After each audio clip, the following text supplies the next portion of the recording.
जब दिल्ली में दिन तक कत्लेआम हुआ था, उस समय ईरानी बादशाह नादिर शाह ने नरसंहार कराने का आदेश दिया था। नादिर शाह दिल्ली मैसेकर। औरंगजेब के बाद मुगल सल्तनत में गुटबाजी और अंदरूनी सियासत भले ही शुरू हो गई थी, पर काबुल से लेकर बंगाल तक इसी का सिक्का चलता था। दिल्ली दुनिया के सबसे अमीर शहरों में थी ही, मुगल सल्तनत एशिया की सबसे अमीर सल्तनत थी। इसी दिल्ली की दमक ने नादिर शाह को अपनी ओर खींचा। इसी दिल्ली की दमक ने नादिर शाह को अपनी तरफ खींचा और में वह खैबर दर्रे को पार कर हिंदुस्तान में घुस गया। उस समय औरंगजेब के परपोते रंगीन मिजाज के मोहम्मद शाह का राज था। मई को नादिर शाह ने उत्तरी अफगानिस्तान पर हमला किया था और 3 महीने के भीतर ही उसने दिल्ली के उत्तर करनाल में 3 मिलीजुली सेनाओं को हरा दिया था। इनमें से एक सेना मुगल बादशाह की थी, दूसरी अवध की और तीसरी दक्कन की थी। इनमें करीब लाख सैनिक शामिल थे, जिन्हें नादिर शाह ने अपने केवल 1.5 लाख सिपाहियों के बल पर हराया था। शहनशाह को बंदी बना दिया गया था। जब दिल्ली में दिन चला था कत्लेआम, ईरानी बादशाह नादिर शाह ने दिल्ली के उत्तर करनाल में 3 मिलीजुली सेनाओं को हरा दिया था। इनमें से एक सेना मुगल बादशाह की थी, दूसरी अवध की और तीसरी दक्कन की थी।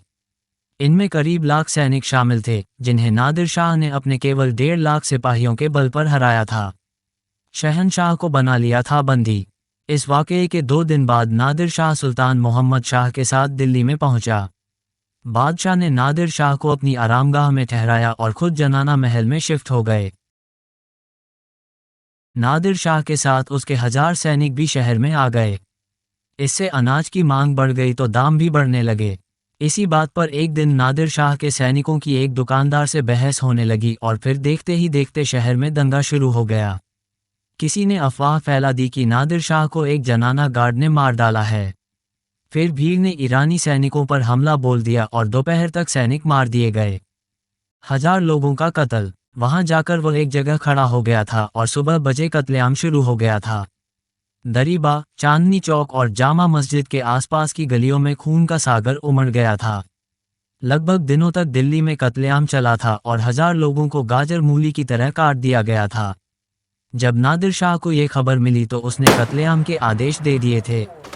मार्च की सुबह वह लाल किले से घोड़े पर बैठकर शहर का निरीक्षण करने के लिए निकला था और चांदनी चौक के करीब आधा मील दूर रोशनुद्दौला की मस्जिद पर जाकर खड़ा हो गया था। करोड़ लूट कर दिए तब बची जनता की जान। नादिर शाह तैयार हो गया था, लेकिन इसके बदले करोड़ ले गया।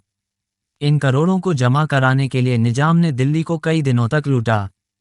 हीरे, जवाहरात, सोना और चांदी से भरी थी दिल्ली की खजाने, लेकिन नादिर शाह को इससे मन नहीं भरा और वो मुगल दरबार का तख्ते-ए-ताउस भी लूट ले गया।